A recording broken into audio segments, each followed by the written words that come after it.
Welcome to this episode of the Disability Collective podcast. Today, JJ and I are here to talk about the Disability Arts Festival. It's festival season. It's hot. It's summer. I've already been to a few festivals focused on music. I haven't been to one focused on art yet.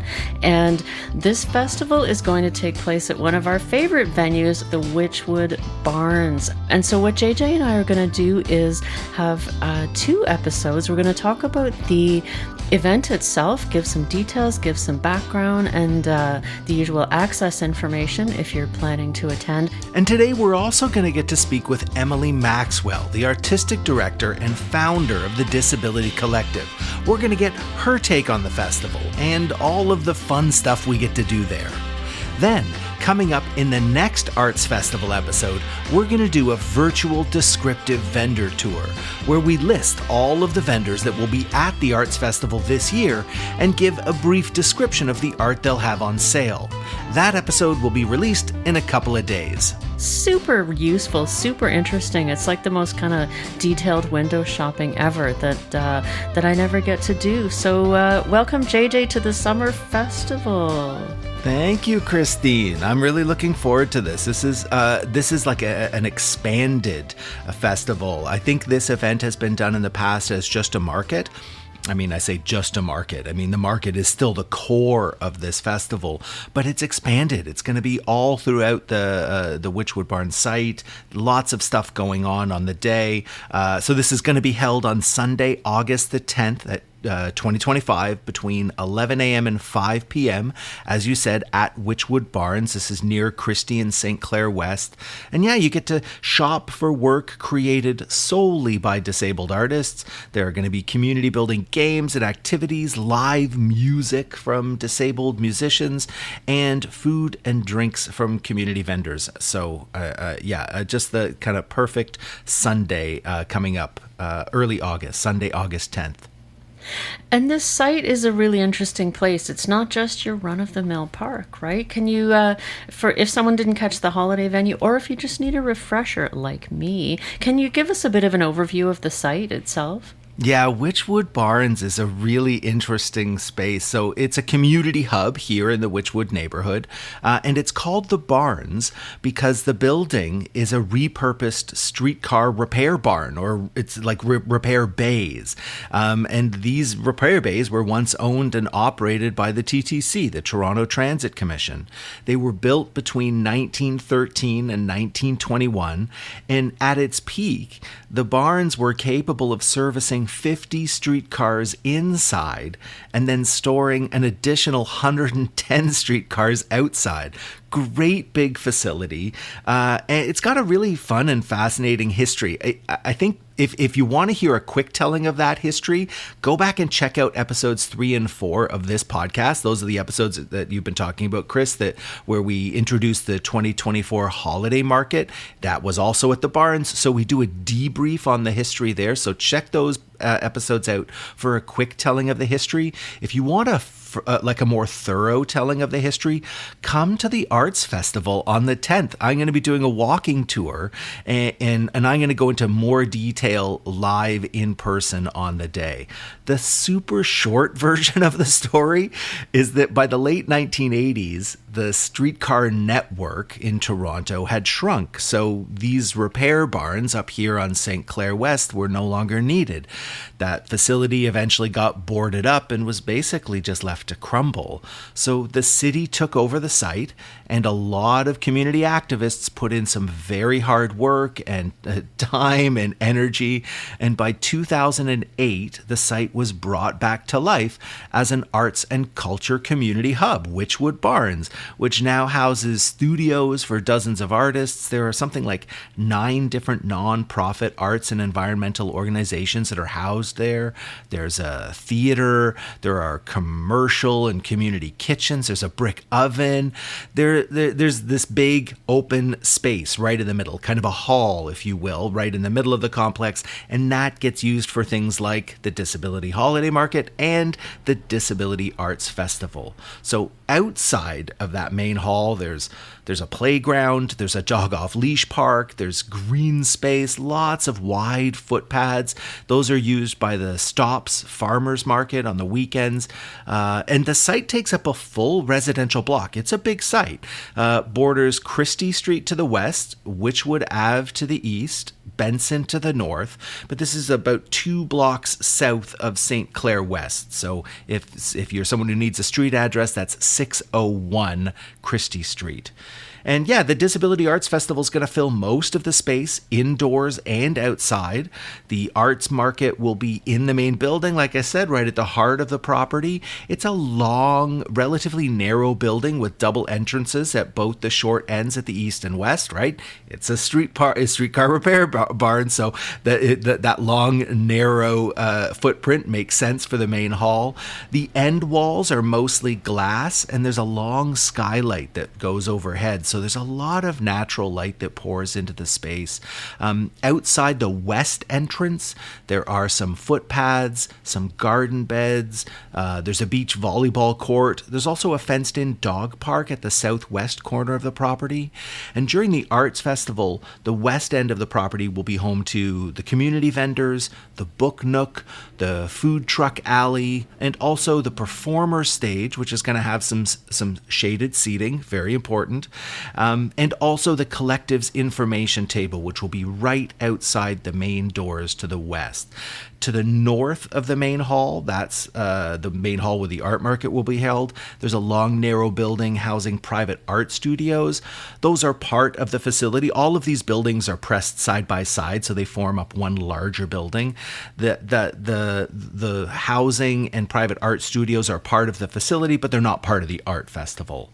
At the other end of the site, so outside the east entrance, is a courtyard with picnic tables. There's a sandpit playground. There's an open space where lots of neighborhood families can gather and play. And then south of the main hall, south of that main building, is a long, wide footpath.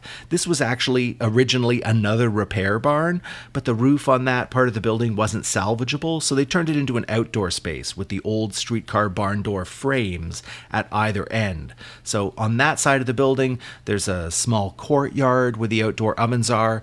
And in the courtyard for the Arts Market, there's going to be an ongoing kids and adult art project called Chalk the Walk, where you can decorate footpaths with sidewalk chalk. And then along that south side footpath, you're also going to find face painting. There's going to be a photo wall for all your Instagram needs. There'll be a craft corner. I should note that there will be some construction underway in that area. So there's scaffolding around the old barn door frames that block part of that footpath. That scaffolding's covered with sheets of plywood. The pathway is narrowed, but it's entirely passable, so it's not going to cause any problems on the day, just worth flagging. And then south of that south footpath, along the south edge of the site, is a big green space, a great big lawn area. And at the Arts Festival, that space is going to house yoga, lawn games, all kinds of activities in that big open space. And it is hot outside. We are talking August. We've had lots of heat waves here in Toronto. I should note that there are lots of trees on the site, and the Disability Collective has mapped out their festival with shade from those trees in mind. So event tables and chair activities, those kinds of things are going to be in some of those more naturally shaded areas. And when that's not possible, there are going to be some shade tents on hand to keep folks comfortable when they're outdoors. Super important in this heat.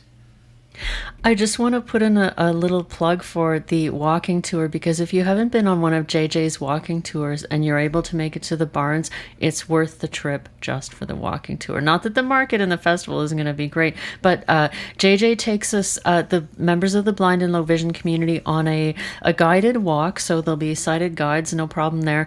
And he does this great trick where he walks backwards and talks. And so You get walking backwards, JJ, giving almost like a walking tour, like a tourist walking tour, but meant for the blind and low vision community. So built-in description, integrated description, lots of historical knowledge. They're famous. They're famous around the BLV community in the city. So make sure and plan your day around that. So one of the components of this festival is going to be a market, right? What's that going to be shaped like? Yeah, the art market, that's going to be in the main building. And that's, of course, that's the core. That's the root of this festival. So that's where vendors are going to be selling all of their goods. That's going to basically occupy the entire main building. It's a long, like I said, relatively narrow open hall with those entrances at both the east and west ends.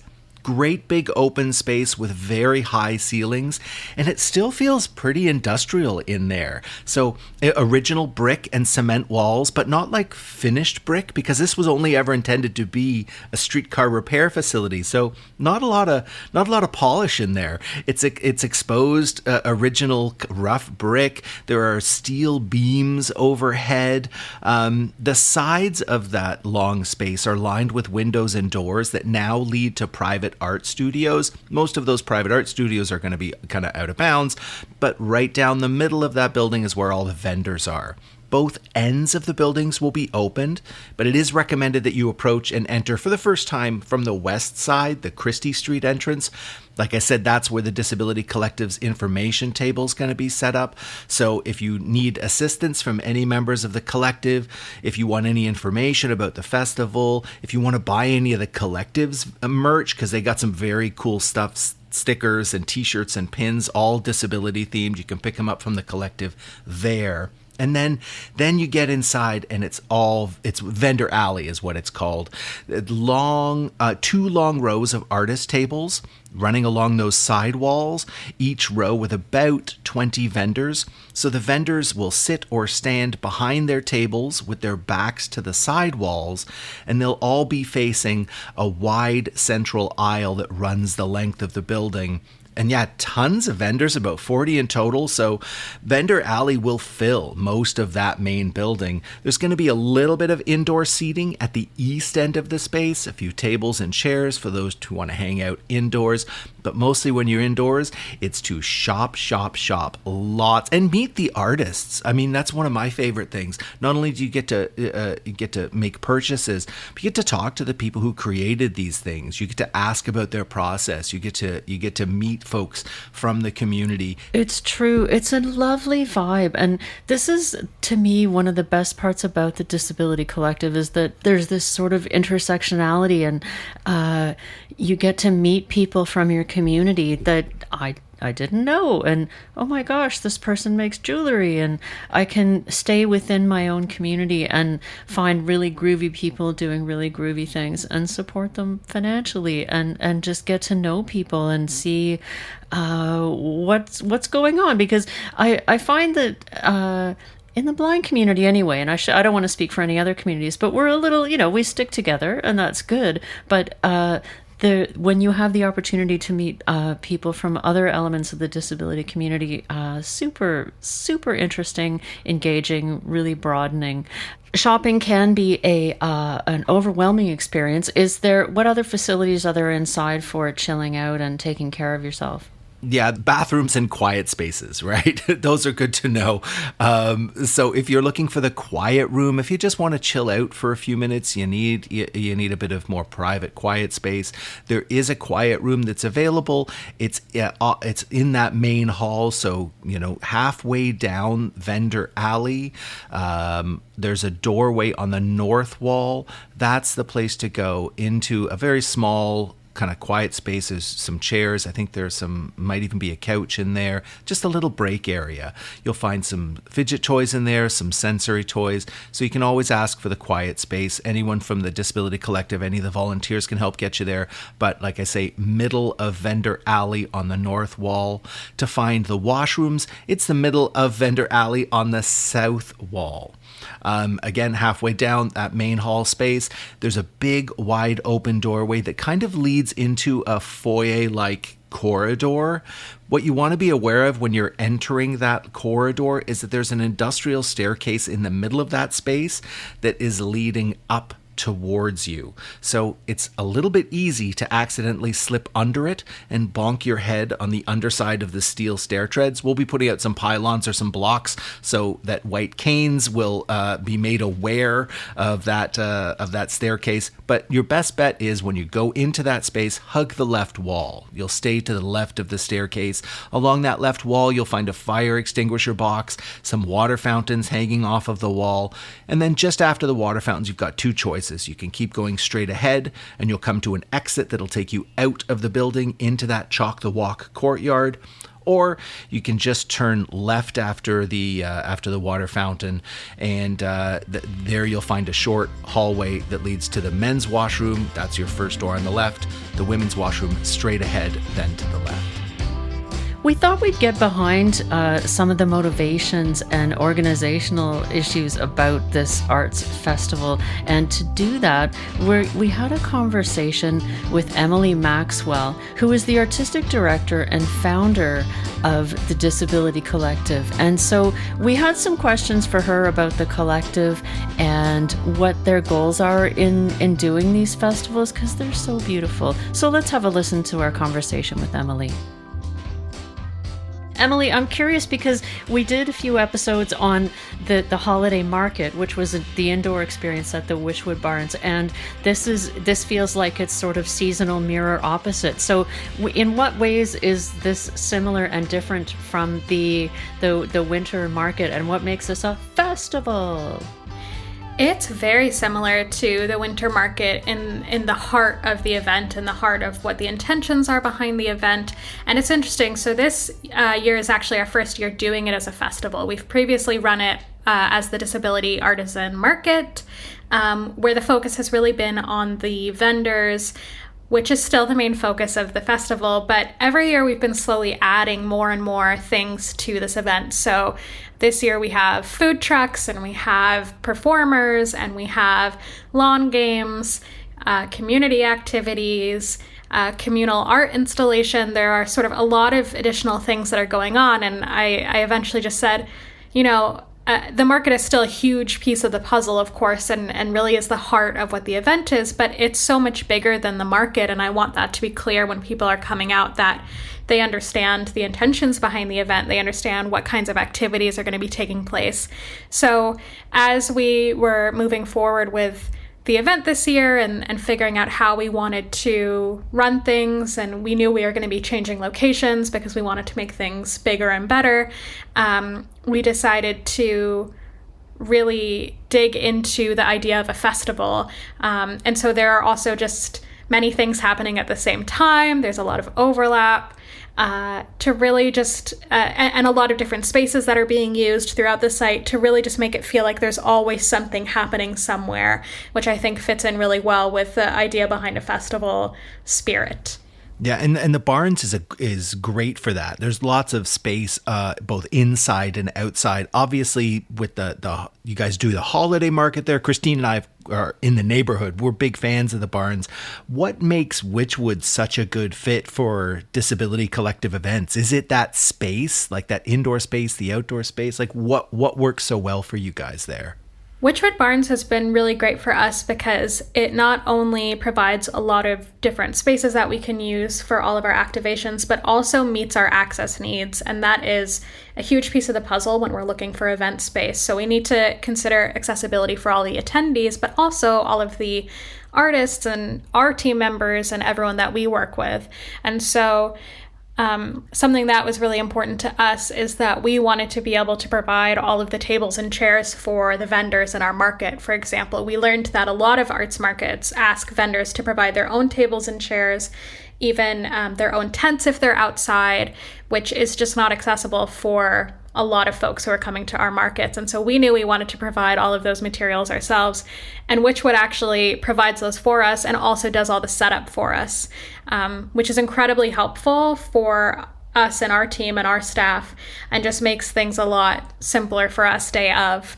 And they have, beautiful renovated washrooms, a fully accessible washroom, a water fountain. There is a quiet space where we can have folks take breaks from the sort of busyness of the festival if they need to. So it just really allows us to utilize the space in a way that works well for our events, and also has just a whole lot of different areas that we can use and activate in interesting, fun ways. And all of the pavement throughout the whole site is at a level access. There are no stairs, no steps. There are no ramps even, because it's just flat the whole way through. And that's something that's really important. We were looking at some different public parks and trying to see if there was another venue where we could host this, just out of curiosity and sort of looking at our options.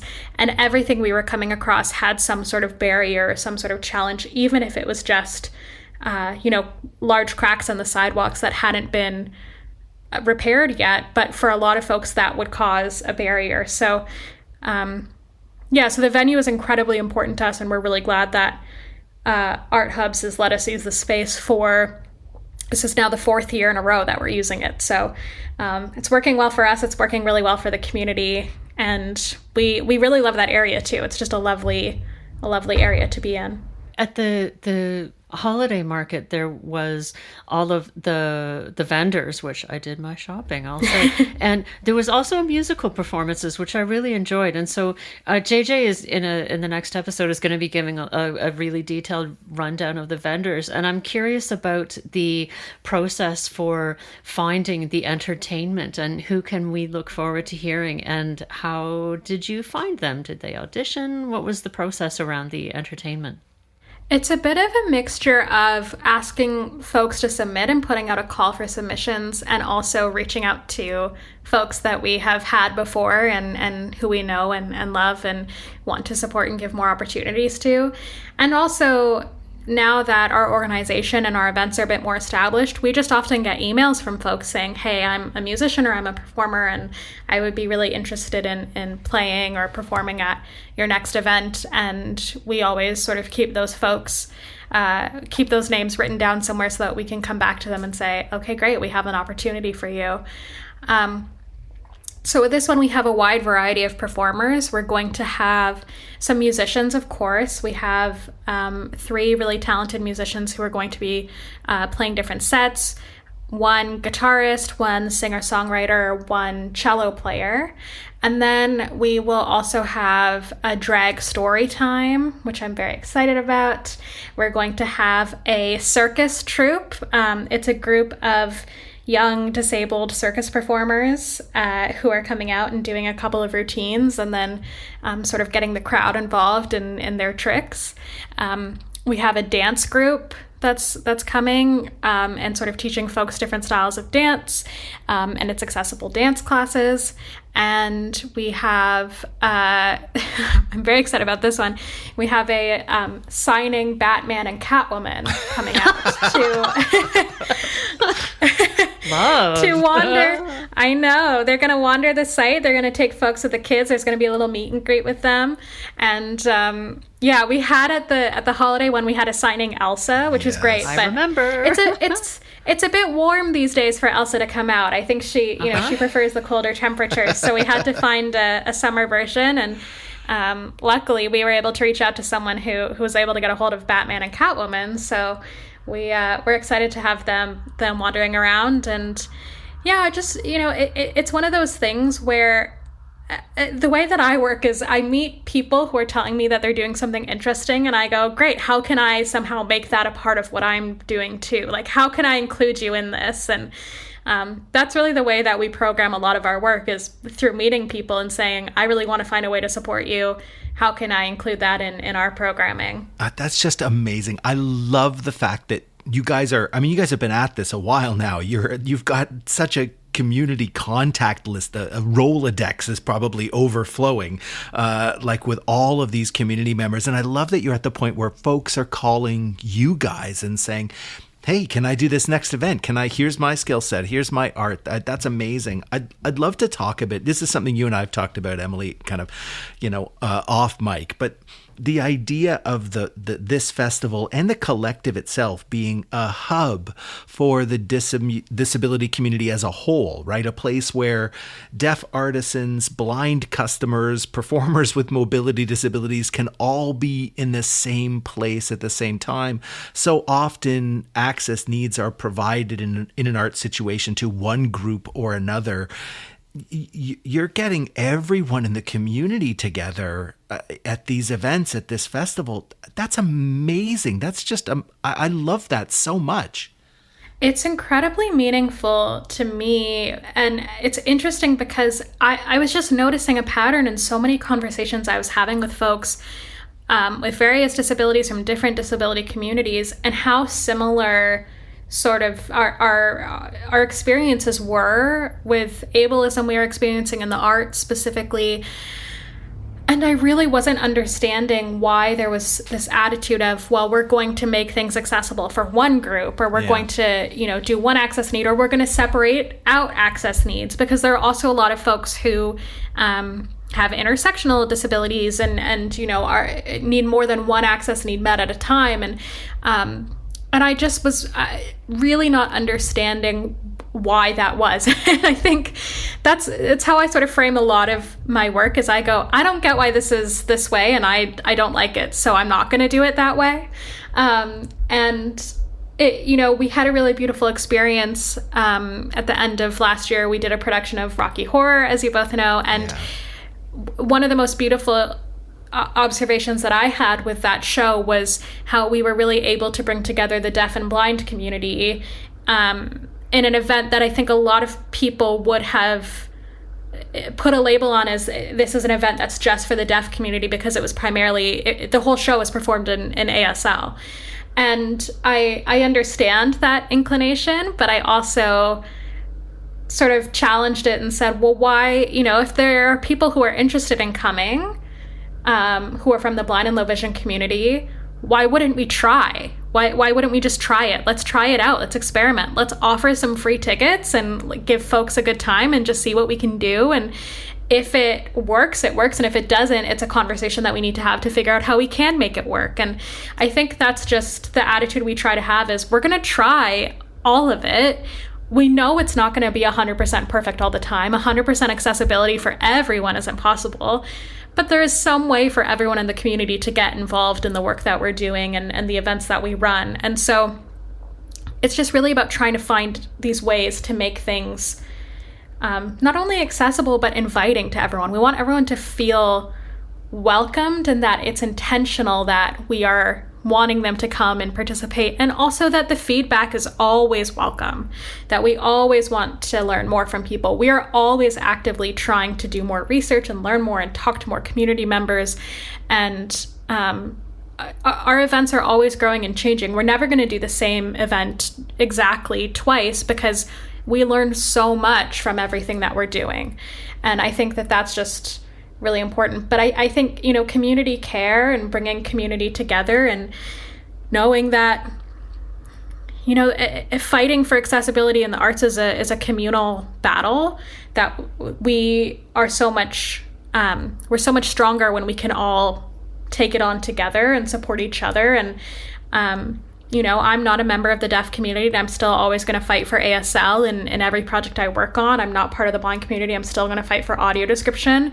Because to me, even though I'm not part of those communities, it's still my greater community, and the same way that, I have physical disabilities, and I'm neurodivergent, and I know that other folks are sort of fighting for my needs as well. And I just think it all links together. And there are also really interesting things that we've been learning about how accessibility can benefit different communities, even if it was created for a specific group. So for example, I know, Chris, we've talked about that. I recently learned as an autistic person that I really enjoy listening to audio description, and it improves my access for some live shows, because as an autistic person, sometimes just having someone, a constant voice in my ear who's sort of giving me a baseline to experience something from, is really helpful and helps keep sort of the rest of my sensory things that would overwhelm me in a sensory way. It keeps that grounded. And so I know that that's not something that was created for me, but there are a lot of neurodiverse people who are benefiting from things like audio description. So I just think it's an interesting thing that we all, I just always want to have as many conversations as possible with people about it, and how can we increase access for everyone, and increasing access for one person and one group of people is still going to end up benefiting more than just that person or more than just that group of people. And I think that's where some other organizations fall short, is they look at something and think, well, why would I, do this access thing when it feels like it's a smaller group who's going to benefit from it? But start implementing those changes and you'll see those numbers grow immediately.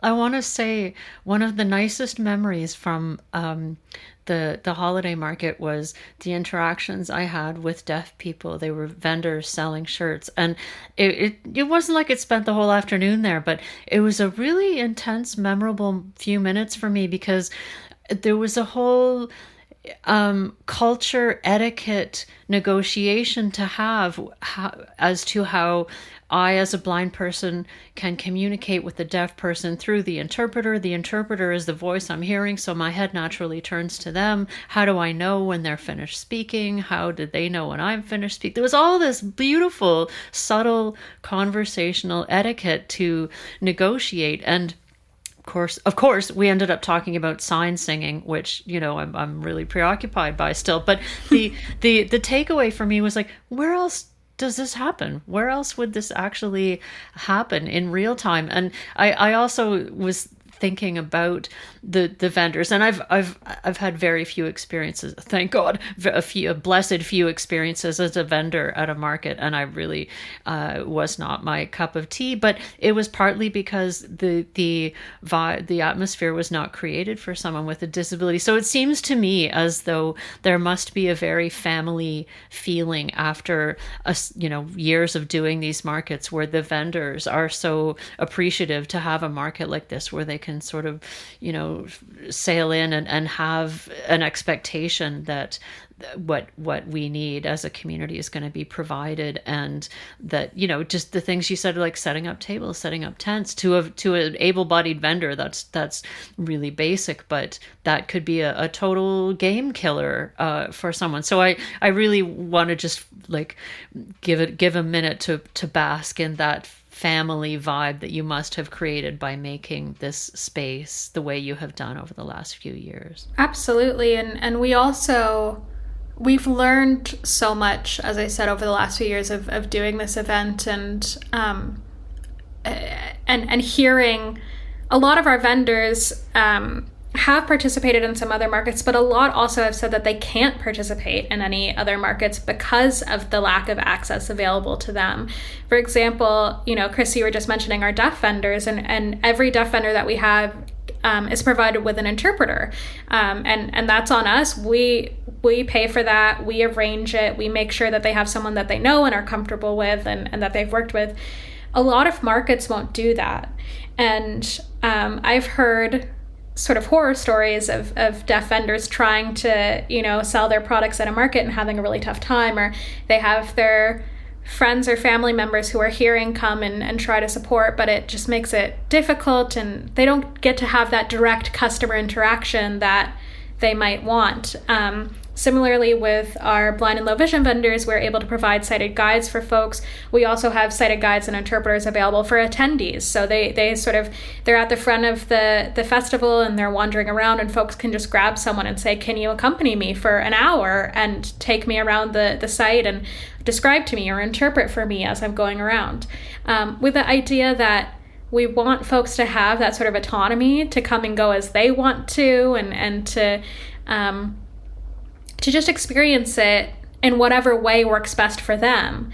And unfortunately, a lot of markets, I think also, not to necessarily nag on other organizations all the time, but I think a lot of times markets are just sort of put on by people who are given a space, and they're like, great, you're going to pay a fee to come to the market, you're going to bring your own table, and then hopefully you'll sell enough for it to be worthwhile.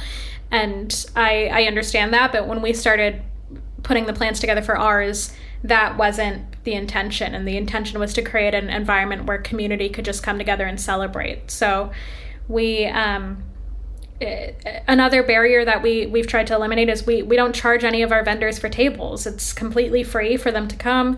As I said, we provide all of the equipment. They just have to bring their goods to sell and hopefully, have a great time. And I think it's not just about, when we talk about accessibility, we often think about, what are the things that we can add on? And I like to think about what are the things that we can remove to remove the barrier overall, rather than just, creating a solution to a barrier. Can't we just take the barriers away sometimes? So sometimes I think that's a good way to look at it. JJ, I want to ask you a question with a really obvious and possibly one-word answer, but I'm thinking back to the holiday market in the winter. Imagine just being there and looking around. Have you ever seen a more diverse crowd in your life? There's no accessibility crowd like a disability collective accessibility crowd. Like, there really isn't. It's wonderful. And it's true. As a describer, it's like, all right, I get to describe some folks and some interactions that I never get to describe anywhere else. I mean, the singing, the signing Elsa, I'm really looking forward to describing the signing Batman and signing Wonder Woman. Me too. I'm all in. Thanks for hiring me to do it, but frankly, I would have been there anyway. Well, we just feel so lucky, and I think a lot of people sort of say, oh, you folks do a lot of work and you must be tired, and sure, of course, but also my cup is so full because these are the events that I wanted to be able to go to, and these are the events that I was waiting for somebody else to do and to start, and unfortunately, it just wasn't. There were some, pop-up events happening here and there, and some folks who were doing really amazing work, and it's really great. But I thought there needs to be some sort of organization who is dedicated full-time to this. And if other folks don't have the resources and time to do it, I'm going to figure it out and try and get as many folks involved as possible. And I just feel so lucky that it's worked out the way that it has, because I think the response that we're getting from the community just proves how vital this work is.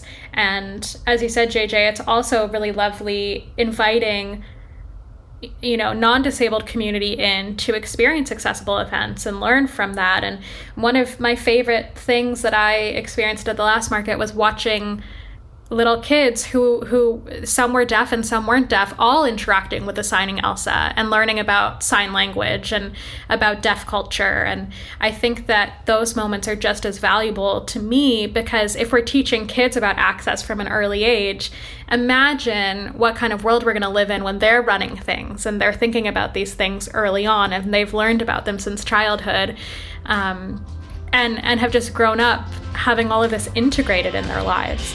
So that to me is really exciting, is thinking about how we can also not just be thinking about accessibility for the here and now, which is incredibly important, but also accessibility for the next generations and how they can carry this work forward. Oh, the Disability Collective, they do such lovely stuff. I come back from their events with a warm, open heart, seriously, because they approach everything with such integrity, and the intention is just overwhelmingly obvious to be inclusive and just beautiful. I know. I was thinking about this. Wouldn't it be wonderful if every neighborhood in the city got the Disability Collective treatment? So all of the accessibility offerings that are available at the Arts Festival was one day available in Chinatown, and then the next day is available on the Danforth, and then the next, how fantastic would that be for our city if every neighborhood could get the Disability Collective treatment? We can just let them run the world. I'd be so okay with that. I would be so okay with that. With that sentiment in mind, they've put a lot of measures in place to make everyone with all sorts of abilities feel comfortable and safe and to have a great experience. So, JJ, can we talk a bit about the specifics of what measures are in place for people there on the day? Yeah, absolutely. I mean, throughout this podcast, we've been dropping this information here and there. Good idea to get it all in one place. So the accessibility measures that are in place are as follows, right? ASL interpretation will be available. Interpreters will be accompanying all the deaf artists and vendors, and ASL volunteers will be present throughout the space to support deaf community members and shoppers. Sighted guides will be available. The quiet space will be available for folks to take a break from the market. Sensory and fidget toys will be provided in that space. I'll be offering that 1 hour live described tour of the festival. That's going to start at 12:30 p.m. at the Collective's information table. That tour is going to include more historical information about the site, more detailed descriptions of the space, both indoors and outside. And yeah, like you said earlier, Chris, some fun kind of off-the-cuff casual descriptions of the unfolding festival. The performers, the craft making, the lawn game play-by-plays. We'll do some people watching. And if you want to book time with a sighted guide or you want to sign up for the tour, best thing to do is contact Laurie at the Disability Collective. That's Laurie-Anne, LaurieAnne at thedisabilitycollective.com. And of course, if you want access and venue guides, they're going to be available on the Disability Collective's website in the coming days. That's thedisabilitycollective.com/arts festival. And both Laurie-Anne's email address and the collective's website information are going to be in the show notes, so easy to click through there. And of course, all of this is going to unfold on Sunday, August the 10th, 2025. The market and the book nook will be open all day long from 11 a.m. until 5 p.m. The always popular sunshine therapy dogs, they're going to be on site to say hello to, maybe cuddle and pet. Starting at 11:15, they'll be there until 12:30. So if you want to come out and get a little bit of therapy from the sunshine therapy dogs, check them out at the beginning of the day. There are also going to be 2 outdoor yoga sessions on the south lawns there. 11:05 to 11:25 is the first session. 11:40 to 12 o'clock is the second session. The craft booths are going to be open. So those are like do-it-yourself crafts. You make crafts while you're at the arts market. Those booths are going to be open from about 1 o'clock to 5 p.m.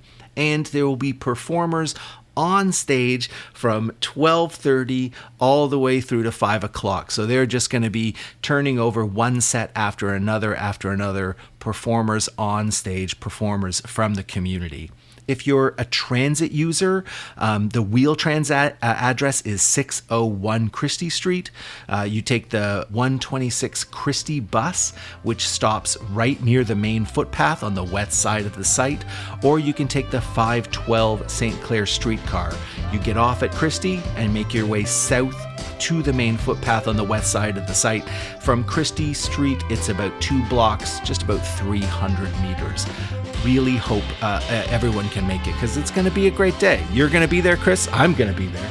I am so going to be there. And honestly, if you haven't come to one of these events before, and even if you have, you know what I'm about to say, the vibe is so sweet. The vibe is so inclusive and welcoming, and it's not just your typical market. There's absolutely a vibe of inclusion and safety, and ask for what you need, and everyone's welcome.